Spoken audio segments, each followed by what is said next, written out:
starting to understand why the boss likes violence so much.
Uh-oh.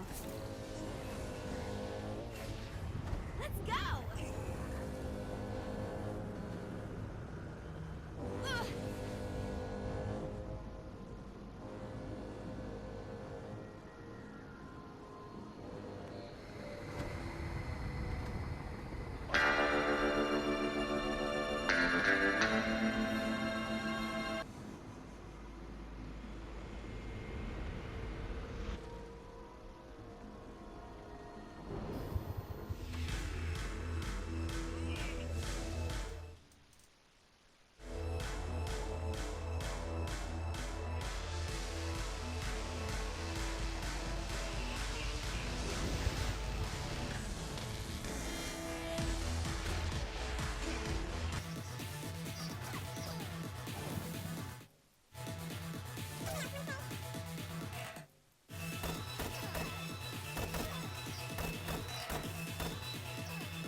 Lights up.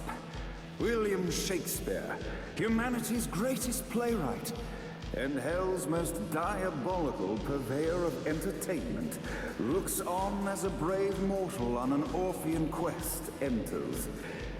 The bard's interest is piqued, and he looks to test his visitor's mettle.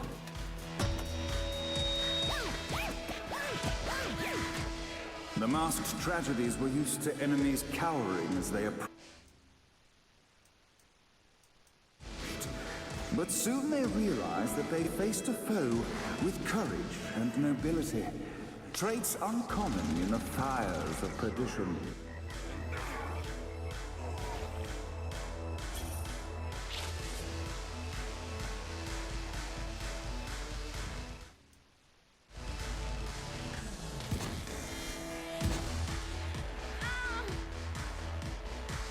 The inciting incident resolved. The time had come for rising action.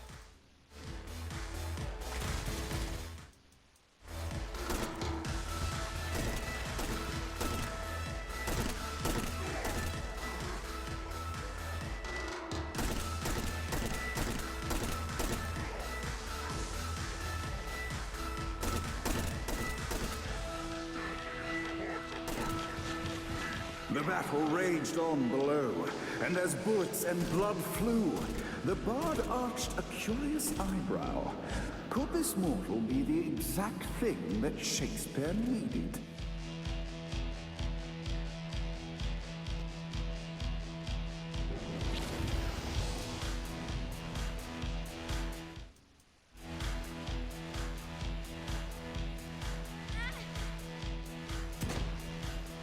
Stay dead, for God's sake.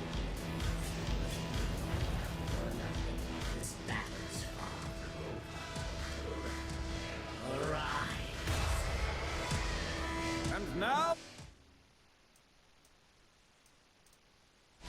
Act 3!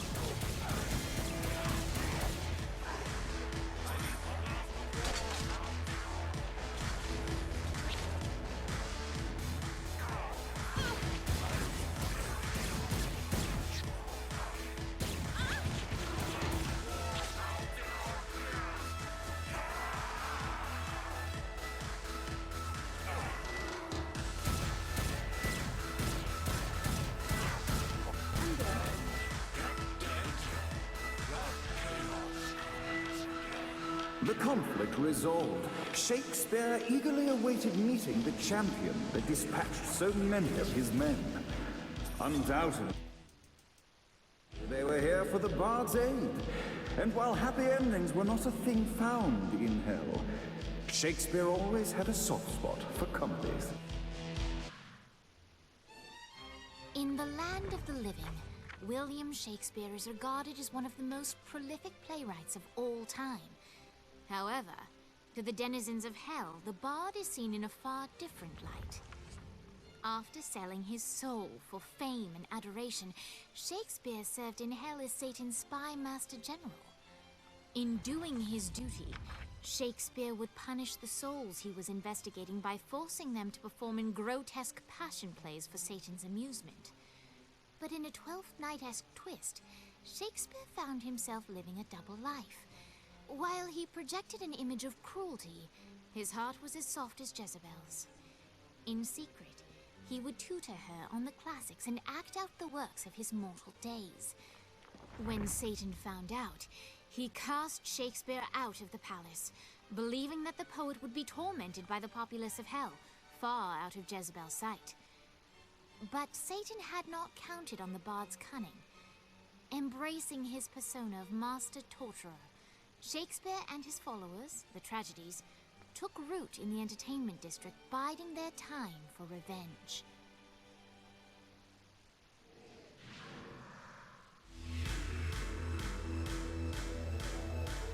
And so Shakespeare called forth the Deus Ex Machina to bestow our protagonist with the arcane power of Force Stomp.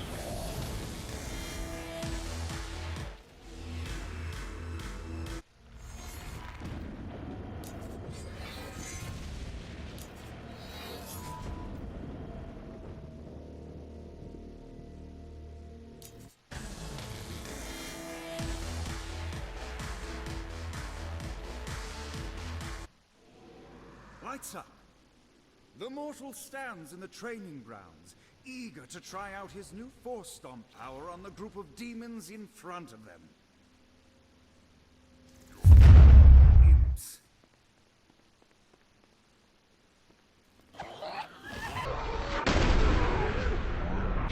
In which our protagonist learns that Force Stomp even works on flying enemies, enabling them to remove a dark inciter's shield before shooting them. The day is won, and the curtain closes on our noble hero.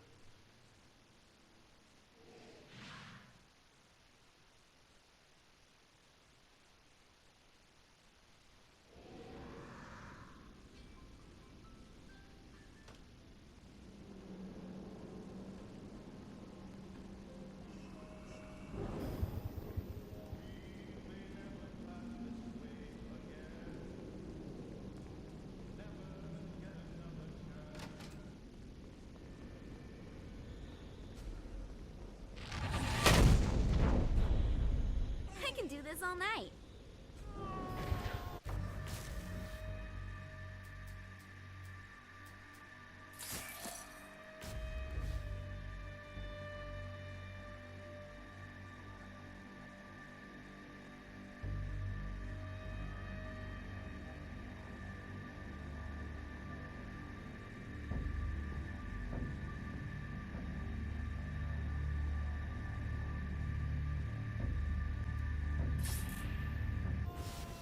The Bard gives exposition, which reveals that the President has been trapped inside some sort of soul crystal inside Satan's palace. The only way for our protagonists to save them is to draw Satan out by continuing their actions in hell.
We're standing in a parking garage. I don't like it either, but Centerpool isn't giving us many options. I can't believe they tried to force us out. I can't believe you forgot the mimosas. I think we have bigger problems. I don't think you realize how much I love mimosas. Viola, thank God you're okay. How do you know Viola? We're like sisters. I am her sister. No need to get territorial. We can all share. I'm not sharing my sister with you! Someone's got puritanical hang-ups. What did you say? Let it go!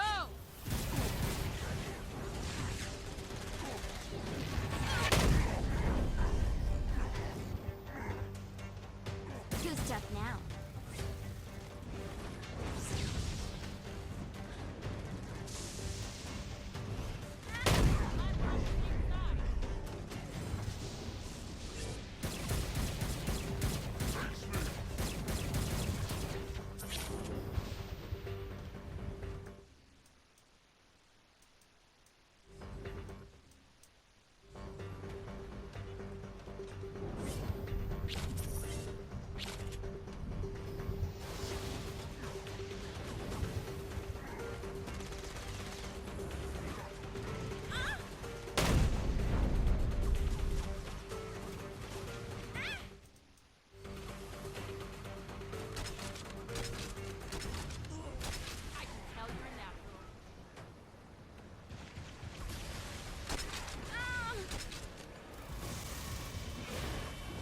You know, it's really important to me that you two get along. Can we talk about this later? Classic Kiki. Always deflecting.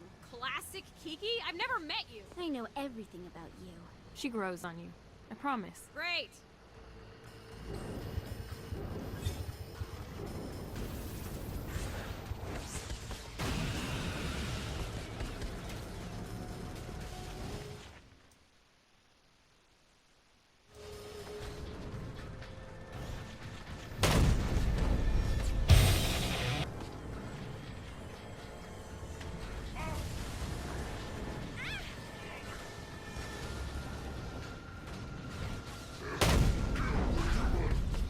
Johnny can keep up.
feel sociopathic.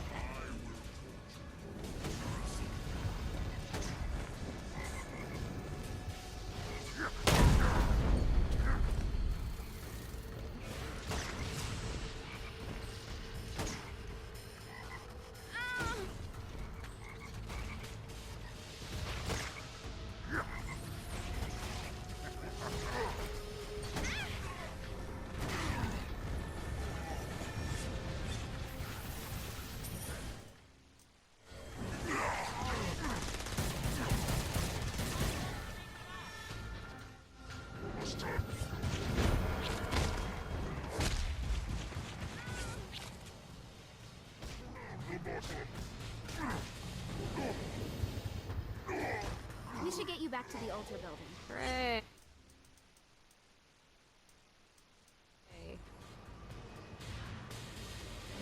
After being reunited in Hell, Kiki and Viola wasted no time in doing what they do best: facilitate the running of businesses.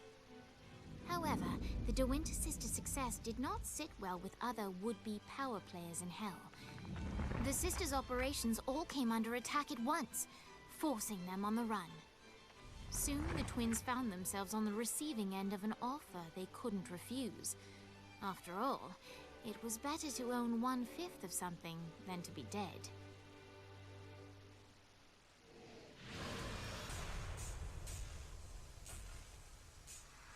You helped us, now let us help you. Here's a little something made popular by another group of sisters, the Gorgons.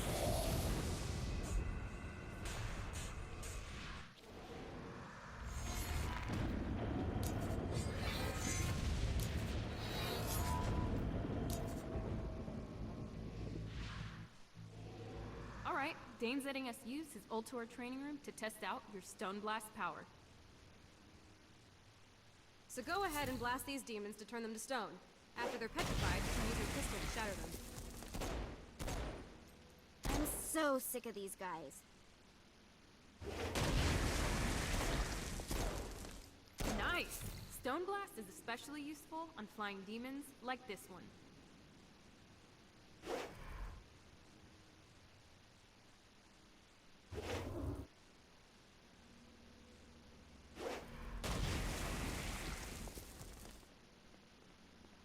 Alright, now let's see you drop a few more.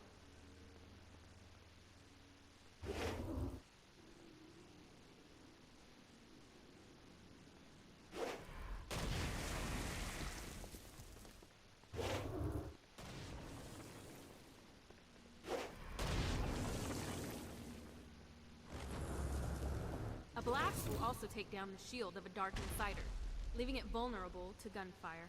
Take this Dark Insider out. I think you've got the gist of it. Alright, let's go.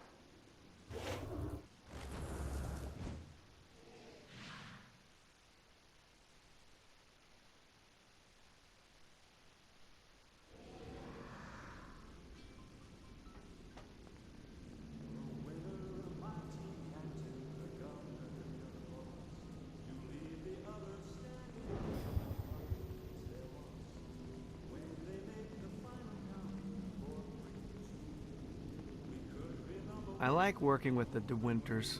Smart and capable people are in...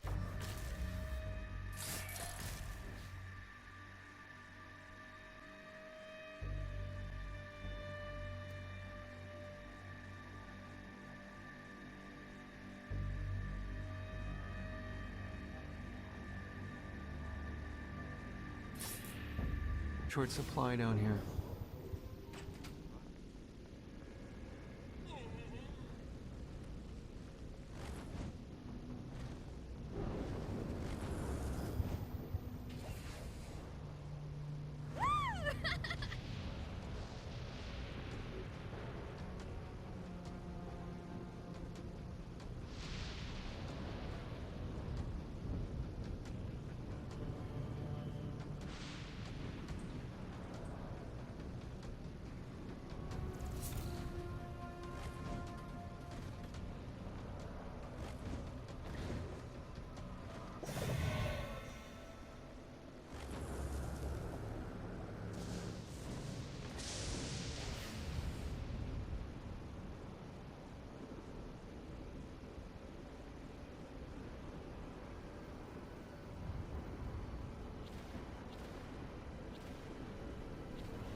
abandoned ship!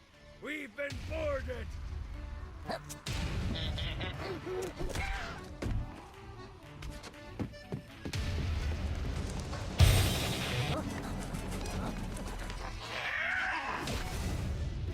these damn things off my ship! I am the scourge.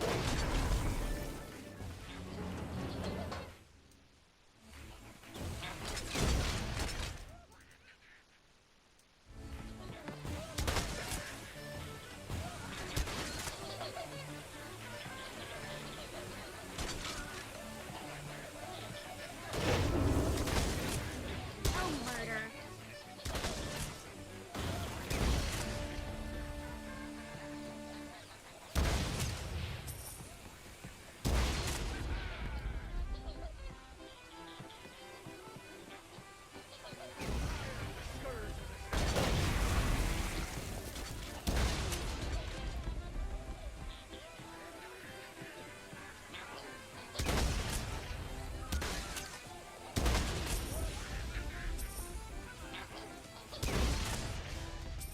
I got a bit of treasure in that chest over there. The weapon you find inside may help with our little imp problem.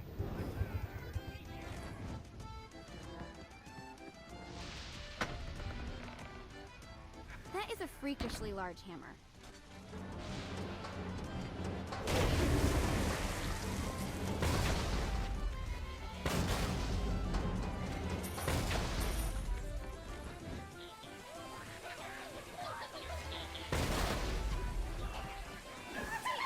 Teacup! Out of the way! The scourge of the seven seas.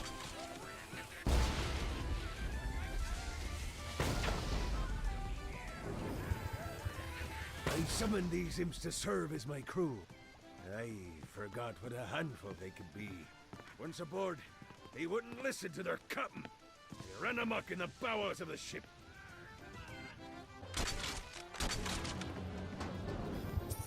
I hate kids! What the?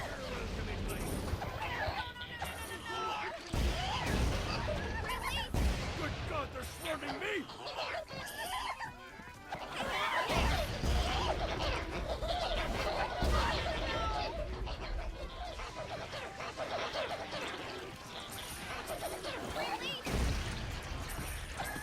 kids!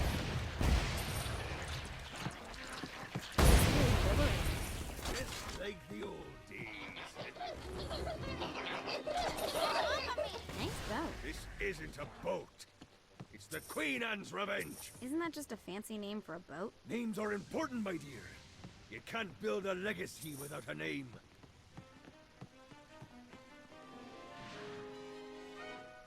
Zinyak's destruction of Earth had a profound impact on the afterlife.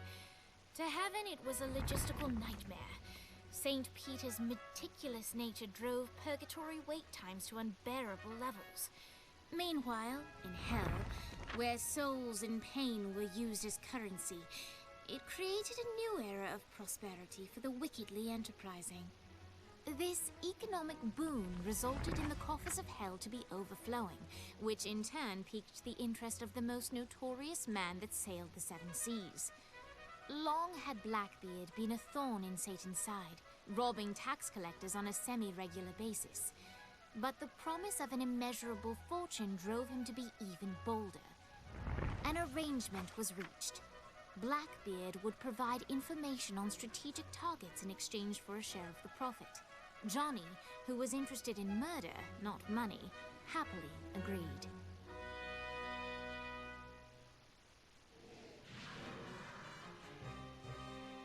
I grant ye the ability to summon my crew whenever they're needed.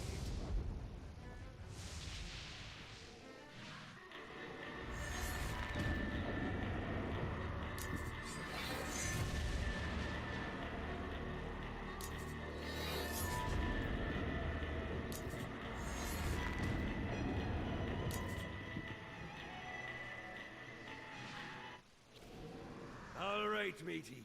It's time for your lesson. Let's summon me favorite scurvy-riddled hellion, the Imp. Why don't you start off by summoning an imp to take out those enemies? There you go, matey. Now take down the other demon. Those little ankle biters are vicious. Now let's practice your aim. Take down the demons on the islands.